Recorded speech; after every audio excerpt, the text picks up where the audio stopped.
Primera vez en Ahora Dicen, en el estudio, porque hemos hablado con ella varias veces. Estoy hablando de Paula Penaca, diputada nacional por la Ciudad de Buenos Aires del bloque Unión por la Patria, militante de la Cámpora. Paula, gracias por venir. Gracias por la invitación, ¿cómo andan? Buen día. ¿Cómo te llevas con la mañana? Una pregunta que solemos hacer. Muy bien, muy bien. Mirá, ¿querés venir todos los días y nosotros no? Bueno, no sé si tanto, pero para, soy ¿la de alarma qué hora madrugar. suena? No, 6:30. Yo tengo una niña de 7 años en edad escolar. claro, pero eso ya es la está. obligación. Es obligación, pero igual, como ya estoy grande y me despierto temprano siempre. ¿Qué te diría, grande? sábado, domingo, 44. Tímida, mirá. Es bastante. Parece más te lo joven, dijo. es terrible, ¿eh? Te Fuera dijo, de estoy aire muy ya grande. hablamos del gusto por las plantas, los bazares, cosas de gente Estamos grande. en los mismos niveles de consumo y era por la edad. Era eso, era eso. Empecemos por la Ciudad de Buenos Aires, que estábamos diciendo, ya parece que fue la prehistoria, pero fue el domingo pasado que hubo elecciones porteñas. Y una cosa que habíamos planteado durante la semana era: ¿por qué no se celebró más el resultado del peronismo? Hablamos en la semana con Recalde y nos dijo, sí, por ahí se tendría que haber celebrado más. Al principio era la expectativa de que parecía que íbamos a salir primero y al final no, pero hay cosas para celebrar. ¿Qué pasó ahí? Yo tengo ánimo celebratorio. Yo creo que hicimos una buena elección y además pasaron cosas importantes en la Ciudad de Buenos Aires. Una de las primeras cosas es que nosotros hace mucho venimos diciendo que estos 18 años de gestión macrista no van más en la ciudad, que definitivamente se podría haber gobernado mucho mejor para mejorar las condiciones de vida de la ciudadanía, y el dato es que la ciudadanía tomó registro de eso, ¿no? Efectivamente han decidido que no es el macrismo quien tiene que seguir al frente del gobierno de la Ciudad de Buenos Aires. Y después estamos contentos porque nos han elegido como la fuerza política que definitivamente puede ser un modelo alternativo al modelo que la derecha hace mucho tiempo implementa aquí. Un sector de la población, por supuesto, ¿no? Ahora tendremos que dar una batalla con esta otra derecha moderna que se impuso en la Ciudad de Buenos Aires, que además yo creo que no hay duda de que se impuso en función de una discusión nacional. La elección de la ciudad se nacionalizó, la vino a ganar Milei.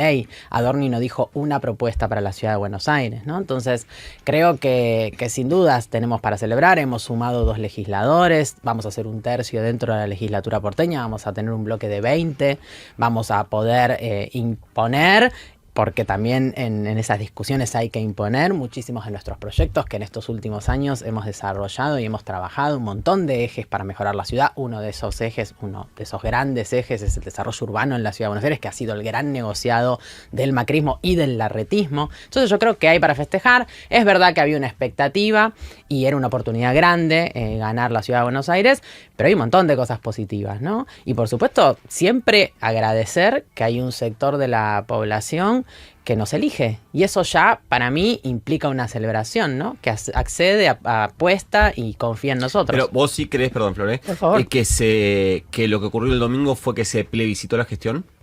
Yo creo que de alguna manera que la elección que el PRO suele tener, digamos que es el promedio, haya caído tanto, tiene que ver con estos últimos años de gestión en particular, pero creo que con una acumulación, ¿no?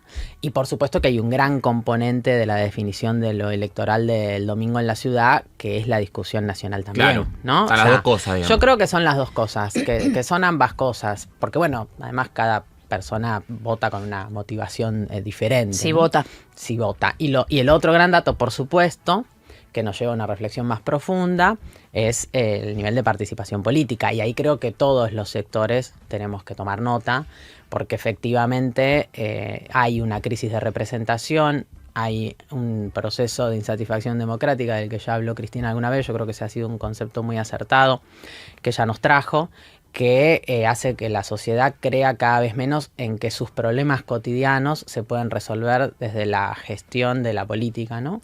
Que es el sistema político el que puede dar respuesta, el que puede dar soluciones concretas. Y me parece que en eso hay mucho, ¿no? Para seguir trabajando desde los diferentes sectores de la política. Yo creo que hay más de las propuestas y del contenido que de alguna discusión que suele ser la que está más presente, que es la de la rosca y la construcción de diferentes armados políticos electorales. Pero a ver, para analizar un poco este momento de la falta de o de los que deciden no ir a votar. Durante la semana se habló mucho, o desde las distintas elecciones provinciales se viene hablando, y hay quienes hacen una lectura de lo que quiere decir ese universo de votantes que no fue, como si fuera un único mensaje.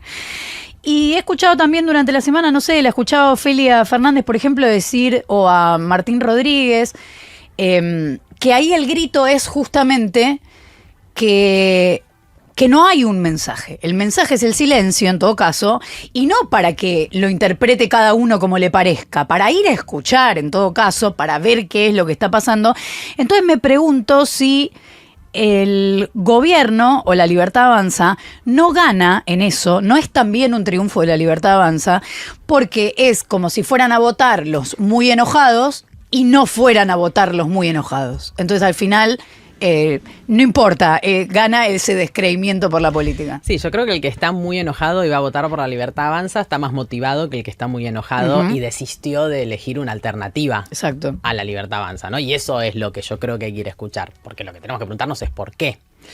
Nosotros tenemos un dato en la Ciudad de Buenos Aires de baja de la participación, tenemos un dato relativo de baja de la participación más en el sur que en el centro norte de la ciudad. También es cierto que en las comunas del sur hay un crecimiento del padrón por la incorporación del padrón migrante, entonces habría que ver efectivamente cuál es el peso que hace que esas comunas... Hay que calcular por mesas. Es una ley... Sí, o sea, es complejo sacar esa cuenta, pero bueno, suponiendo que es una ley, en realidad es una ley que impulsamos con muchos colectivos migrantes y que luego quedó incorporado cuando se sancionó el Código Electoral de la ciudad, pero está dentro del Código Electoral. Bueno, entonces yo lo que digo es, nos tenemos que preguntar por qué el que está enojado y nos votaría a nosotros desiste de ir a votar y el que está enojado y vota a Milei sí va a votar, porque yo creo que eso pasó.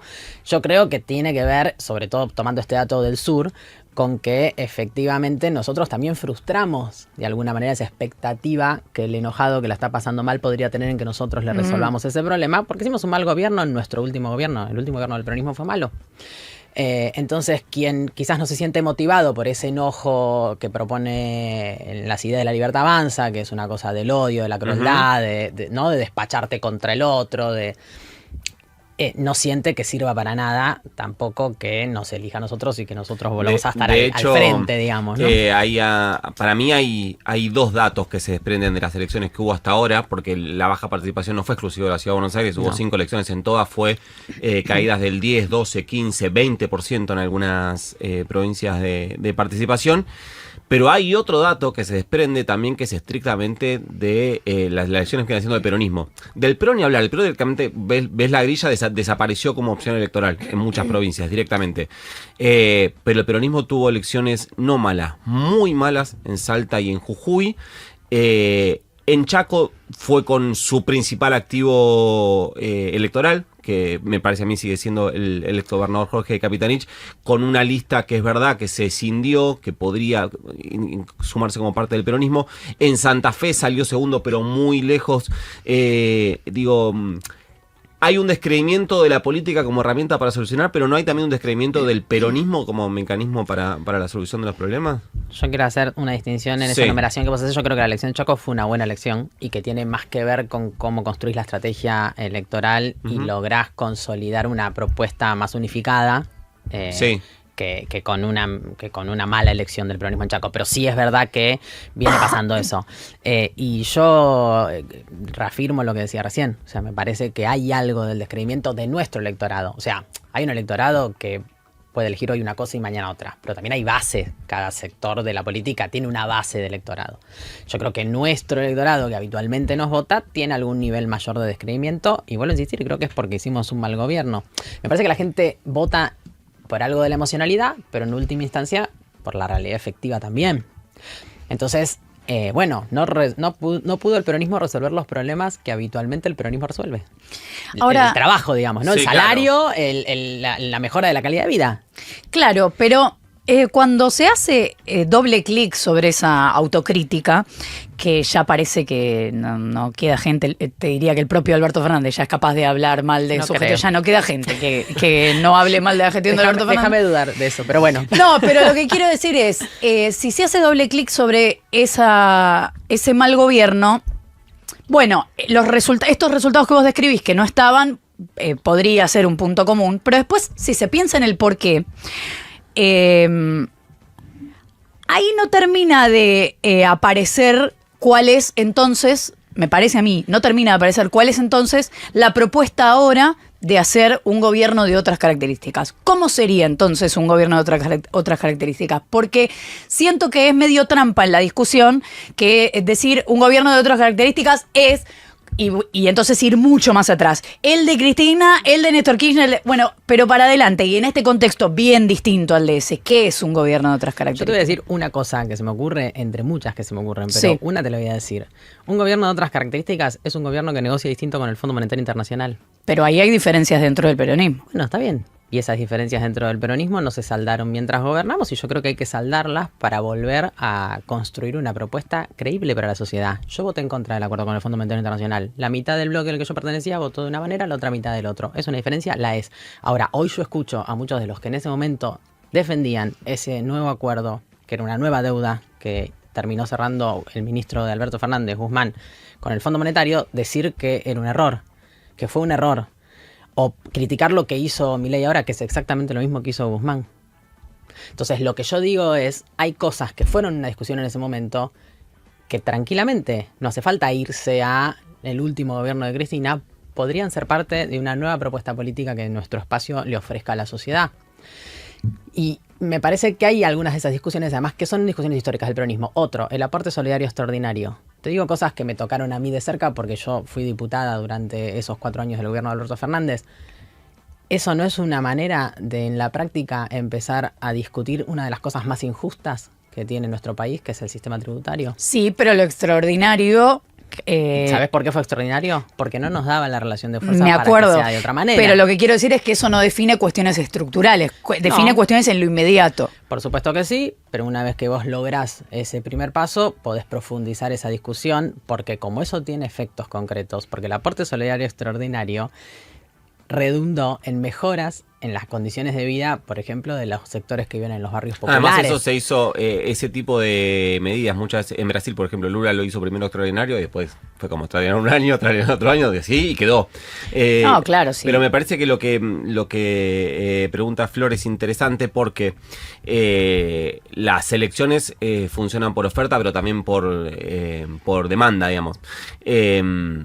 Está claro, cuando uno ve la evaluación que hay del gobierno, que sigue manteniendo algunos niveles de aceptación, otros, pero que, y los resultados lo ves, no es que arrasa electoralmente, pero a mí me da la sensación de que la oferta del peronismo no está clara, qué es lo que ofrece. Como que uno entiende, como sigue teniendo mucha presencia, mucha fuerza la imagen de Cristina, pareciera que la oferta es ese país, que es un país que ya en algunas cosas quedó medio en sepia. Pero ¿sabés qué pasa también? Que hay mucho ruido en el medio, ¿no? Y si vos pensás quiénes son las figuras del peronismo que hoy tienen más propuesta para adelante, aparece indefectiblemente Cristina. O sea, aparece en el imaginario social en función de lo que significó el gobierno de ella y el gobierno de Néstor en términos de avance en los derechos de la población. Pero también aparecería, creo yo, si el peronismo tuviera una mirada más estratégica sobre lo que Cristina puede aportar en relación a pensar el sistema educativo. Y yo no escuché a tantos dirigentes. Inicialmente, Cristina propone ejes de discusión para adelante, programáticos, que son deudas históricas de la democracia, pero que además el peronismo no ha sabido resolver, en febrero, un mes y medio después de que asumiera Milei. Y la verdad que no se lo escuché a nadie más o a casi nadie más.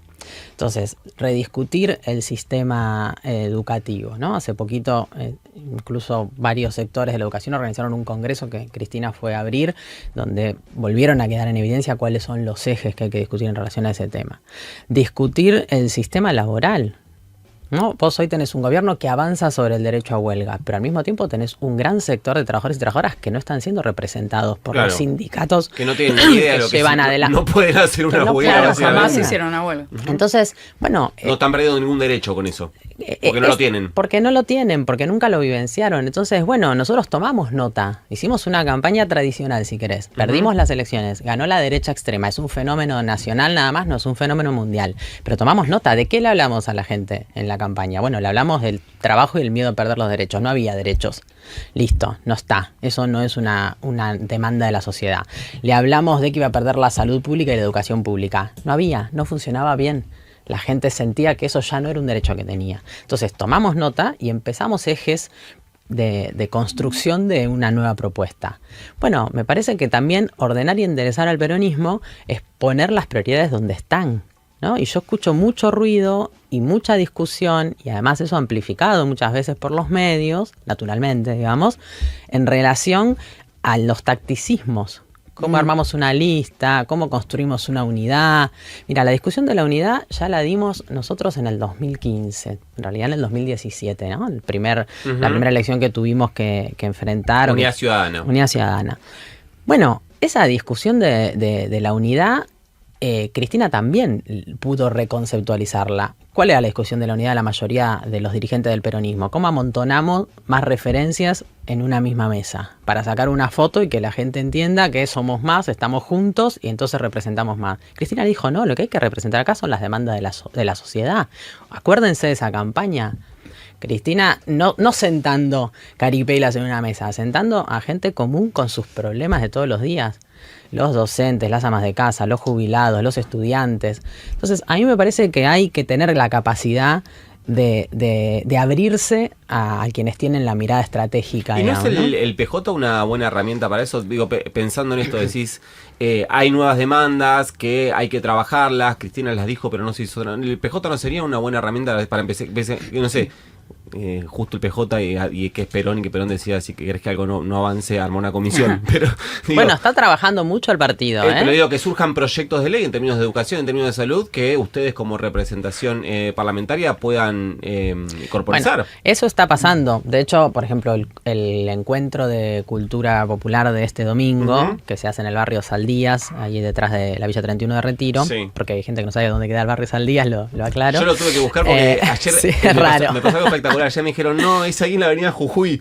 Porque la calle, y vos pensaste que yo le escribí a un compañero que en los que estaba escuchando la radio, le escribí y le dije, porque dijo, y Cristina va a hablar este domingo en Jujuy, ¿viste? Que fue una provincia a la que no le fue tan bien.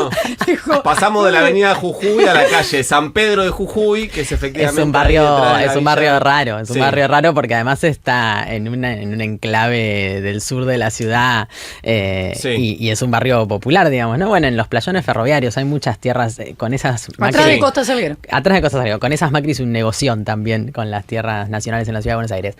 Bueno, eso es parte de las iniciativas que surgen del partido. El partido se está reactivando después de mucho tiempo de no tener funcionamiento institucional. Obviamente el peronismo es mucho más que el PJ, pero bueno, es una herramienta de organización. Por eso también era importante que Cristina estuviera al frente del partido, ¿no? Hilando con lo que vengo diciendo. Y por eso también, vuelvo a decir, estas discusiones que a veces se le da prioridad entre los dirigentes, que me parece que no tenía mucho sentido, ¿no? Porque ¿para quién podía ser un perjuicio que una persona con la capacidad y la mirada estratégica de Cristina estuviera al frente del partido que había estado muerto durante mucho tiempo, para revitalizarlo y para ponerlo en función de la reconstrucción de nuestra fuerza política, ¿no? Quien habla es Paula Penaca, diputada nacional por la Ciudad de Buenos Aires del bloque Unión por la Patria, militante de la Cámpora. Quiero juntar dos cosas que no sé si tienen que ver, podés responder de las dos cosas por separado, pero que tienen que ver con lo que acabas de decir.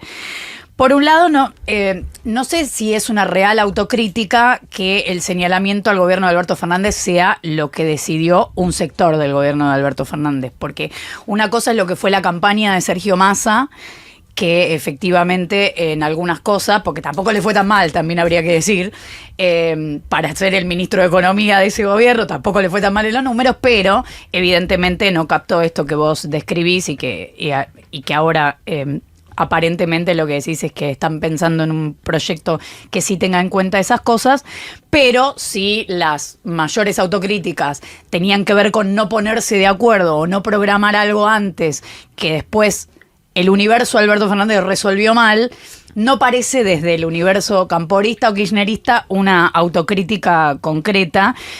Y a la vez, y esto nadie me lo preguntó, pero lo voy a decir igual, a mí me parece que tiene bastante sentido, aunque haya un universo que le parezca irritante, que hoy se discutan liderazgos, que hoy se genere la interna, aunque sea pública, entre el universo Kicillof y el universo Cristina Fernández, no sé cómo mencionarlo, pero bueno, que aparezca esa disputa en todo caso a tiempo, pero tampoco parece haber grandes diferencias profundas, ideológicas. Entonces, al final, ¿por qué no se resuelve de una vez?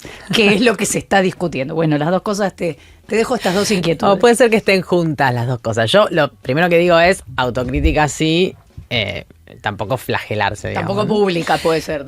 No, la autocrítica pública me parece que es una señal de respeto hacia la sociedad, ¿no? Decir, bueno, me asignaron una responsabilidad, o mayoritariamente la sociedad me asignó una responsabilidad, yo no creo no haber estado a la altura de esa responsabilidad. Digo, porque parece que si no, la culpa es de Alberto Fernández. No, bueno, nosotros fuimos parte de ese gobierno. Lo que sí me parece que tiene sentido es marcar cuáles fueron las cosas que marcamos en ese momento, ¿no? Digo, y ahí empieza una cosa medio macabra, porque cuando en el momento estos mismos planteos, no sé, Fondo Monetario Internacional, aporte solidario extraordinario, suma fija a los trabajadores y varias otras cosas que se planteaban en ese momento en un debate interno de un gobierno que claramente no tenía sintonía plena, era un problema porque era desestabilizador. Si las decís después, es un problema porque se la estás cargando al otro y no te estás haciendo cargo. Porque no, es un modo de decir, yo avisé, y bueno, pero igual hay una responsabilidad. Hay una responsabilidad igual, pero es cierto que avisé. No, yo por eso digo las dos cosas, digo, Claro. porque si no es como medio, bueno. Entonces digo, eso por un lado, yo me hago cargo, nosotros nos hacemos cargo, la estrategia electoral fue exitosa porque se sacó al macrismo, que parecía que venía para quedarse para siempre, pero bueno, después el gobierno no fue exitoso. Entonces yo me hago cargo, pero quiero marcar esas cosas, sobre todo porque, no para echarle la culpa al otro, sino porque creo que son las cosas que no logramos en ese momento hacer bien y que ahora podemos retomar para que sean la propuesta alternativa que le llevemos a la sociedad. Lo otro, estoy de acuerdo con vos. O sea, yo creo que no están mal las discusiones internas. No sé si hay un tiempo para que se den. Me parece que cualquier tiempo puede ser un tiempo posible. Lo que sí me parece es que no hay que disfrazarlas, ¿no? Yo hace un tiempo atrás, en otro medio al que fui, no voy mucho, no es mi cotidiano, decía, yo creo que el problema es esconder que en realidad esta discusión interna tiene que ver con cuestionarle la conducción política a Cristina. Y me parece que está mal esconder eso, porque hay algo de la mezquindad, de decir, yo quiero conducir esto en lugar de quien lo hace, pero no quiero quedar en algún lugar en falta con una gran porción de la sociedad que tiene una valoración muy positiva sobre Cristina. Entonces, disputo la conducción Pero el política. propio Kicillof tiene una valoración sin positiva decirlo, de Cristina. pero bueno, supongo que sí. No lo sé. Supongo que sí, o debería. Si vos me preguntás, debería. Como la tiene cualquier persona de mi generación que existimos políticamente en función de una estrategia que construyeron Néstor y Cristina. Para mí sería ridículo que no la tuviera, pero también me parece que está claro que le cuestiona la conducción. Entonces, lo que tiene que pasar en una discusión interna, si lo que sucede es que hay un debate sobre la conducción política del otro, es que eso quede claro, quede arriba de la mesa. Lo que no está bien es con artilugios estar haciendo eso, pero decir que estás haciendo otra cosa. Y cuando se desdoblan las elecciones, también no hay ahí un poco de información escondida, decir desdoblo porque si no, que la convivencia de dos sistemas electorales es perjudicial, pero en realidad lo que da la sensación de lo que se está buscando es un rédito político, que yo no lo veo mal, digamos, pero de nuevo, se entiende no, la pregunta, ¿no? De nuevo, no está mal. El tema es disfrazar una cosa de otra, ¿no?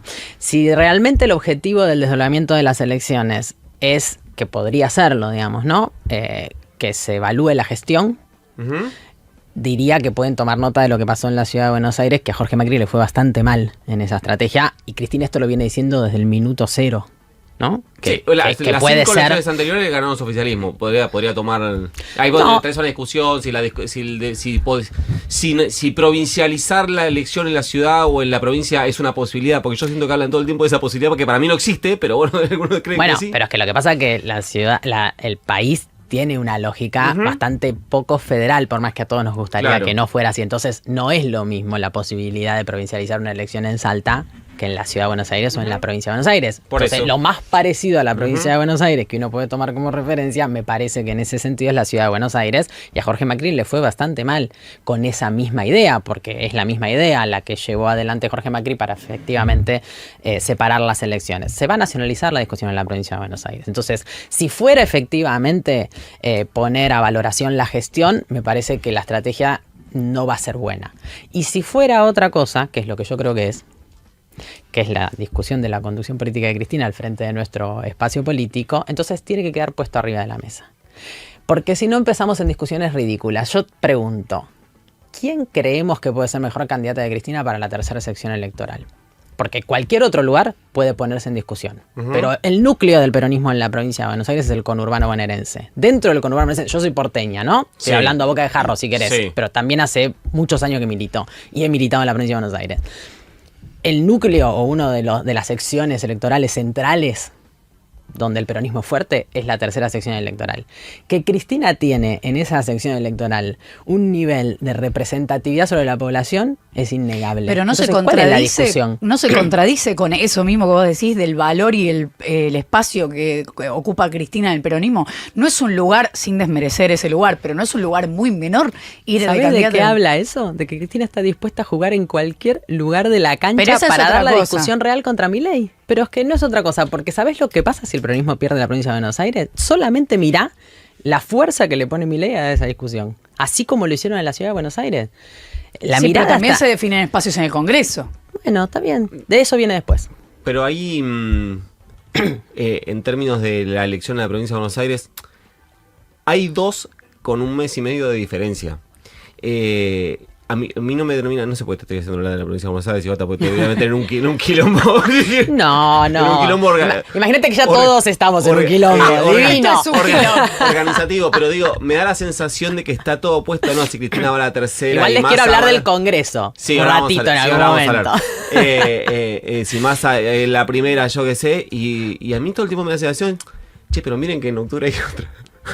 No se olviden. En octubre Bueno. le cambian el domicilio a Paula Penaca. Paso a paso, vamos. No, me parece que igual es una discusión importante porque de verdad, para la construcción de poder, te lo voy a poner al revés, para la construcción de poder de la Libertad Avanza, sería de verdad muy fuerte ganar la provincia de Buenos Aires como lo fue ganar la ciudad de Buenos Aires.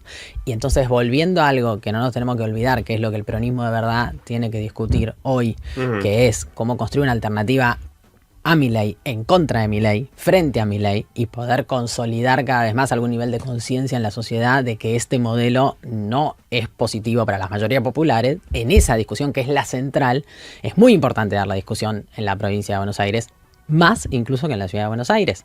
Pero Más en incluso que en la ciudad de materia, Buenos Aires. en materia de secciones electorales, ¿no la tiene muy difícil de ganar la mayoría el peronismo? Tanto no voy a opinar. Bien. No Perfecto. puedo ni nombrártela. Nos vamos al Congreso, nos vamos al Arrecifes Congreso. está en la quinta o en la sexta, bueno. Ya vamos a ver. Bueno, el Congreso, después de la elección porteña, parecen igual ya todos tener una posición sobre esto, pero te lo voy a preguntar igual, como desde antes incluso. Pero después de la elección porteña, ¿puede haber alguna modificación al margen de lo que después pase en la elección para las bancas del Congreso? Pero ahora, en lo inmediato, ¿puede haber alguna modificación en los modos de votar de los legisladores o los distintos bloques? Mira, viene siendo bastante aleatorio porque el gobierno viene teniendo una estrategia de mucha presión sobre todos los sectores, sobre todos los gobernadores de cualquier signo que sean. Y entonces cada discusión que tenemos que dar y cada consenso que tenemos que construir es muy artesanal, ¿no? Nosotros se nos cayó una sesión esta semana que pasó, que venimos teniendo bastante capacidad de construir con el bloque de Pichetto, con el bloque de Pablo Hablé Giuliano. con un diputado ayer que no es de tu bloque, que trabajó mucho para ese y me dijo, desde que soy diputado de la Nación, nunca jamás trabajé tanto para un quórum como para la sesión de No esa semana. funcionó.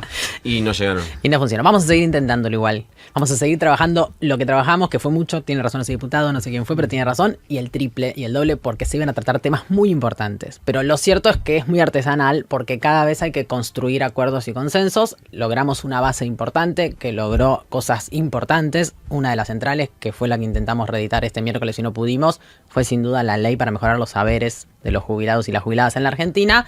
Y tenemos que seguir trabajando en ese sentido, porque por lo menos el Congreso tiene que ser una resistencia a la avanzada brutal de Milei contra todo, porque ya no le costó, ya no le faltó nada para llevarse puesto desde el Congreso y todo lo que han sacado por decreto, que son un montón de cosas. Entonces, la sesión del miércoles era muy importante y la vamos a reeditar para la semana que viene, no, para la otra. Y la verdad que estamos queriendo discutir algo porque, a ver, hay algo de si se logra quórum o no, si se logra aprobar las leyes o no, que está puesto siempre en la rosca del armado, ¿no?, dentro del Congreso. Pero me parece que también tenemos que poder virar un poquito y mirar qué es lo que esos diputados están dispuestos a sentarse y dar quórum para votar y qué es lo que están dispuestos a aprobar o no. Y lo que queríamos aprobar el miércoles era que los jubilados que hoy en la Argentina cobran 295.000 pesos, los de la mínima, que más el bono de 70.000 que está congelado desde marzo del año pasado, llegan a 366.000 pesos, ganen 66.000 pesos más. 65.800 pesos más.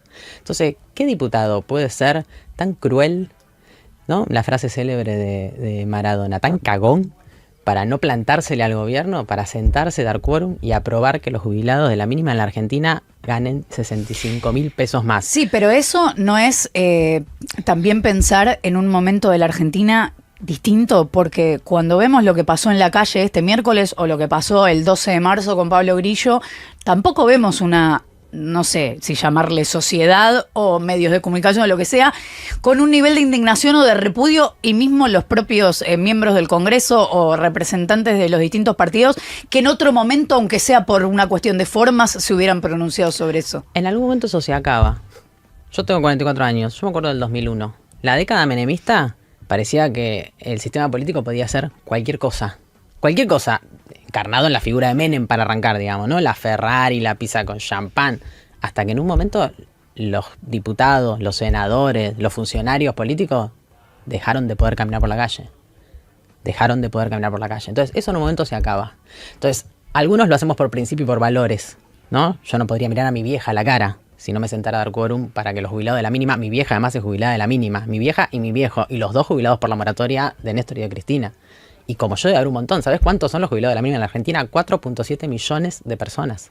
Es un montón de gente. Es la mayoría de la gente que integra el sistema previsional argentino. Uh-huh. Entonces, la verdad es que yo creo que hay que virar un poco la discusión hacia ese lugar, ¿no? Es verdad que, sin dudas, hay algo del funcionamiento del Congreso que tiene que ver con las cuestiones del sistema político, con cómo se ordenan las elecciones, como vos me preguntabas recién. Pero hay que poder poner la discusión en donde está. Los que no se sentaron el otro día evitaron que los jubilados de la mínima...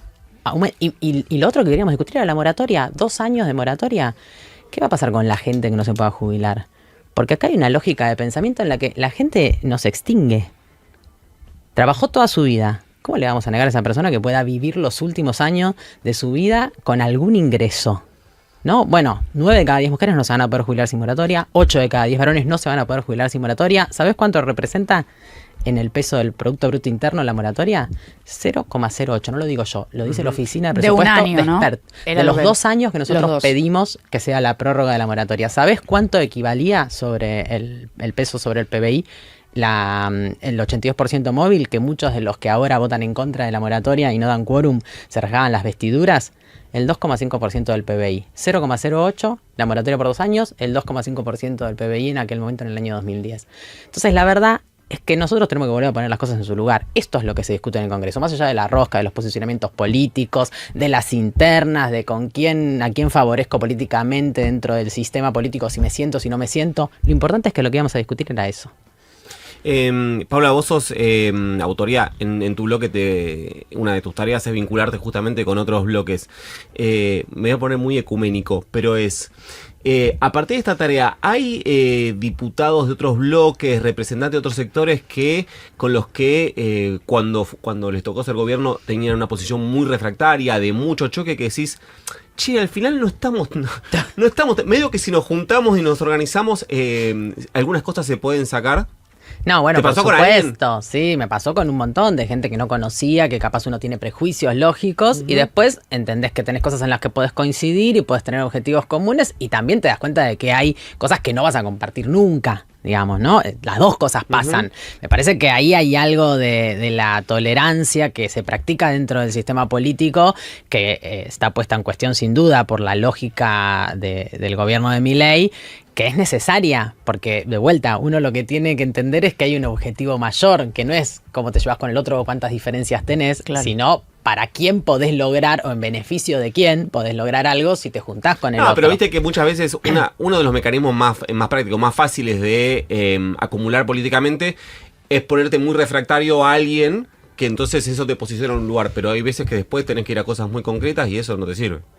No, por supuesto. A ver, lo que me parece que tenés que tener es la capacidad de vuelta de priorizar el objetivo. Entonces vos podés en algún momento, incluso por posicionamiento político, tener un enfrentamiento fuerte, y eso lo que no tiene que hacer es impedirte después para un objetivo común poder avanzar. Yo eso lo encontré con más claridad en el funcionamiento dentro del Congreso, pero yo tuve una experiencia de 6 años en la legislatura porteña, y la verdad que cuando había esto, por ejemplo, la incorporación en el padrón de los migrantes para mi colectivo migrante era muy importante, era empezar a ser reconocidos, el derecho político a poder votar.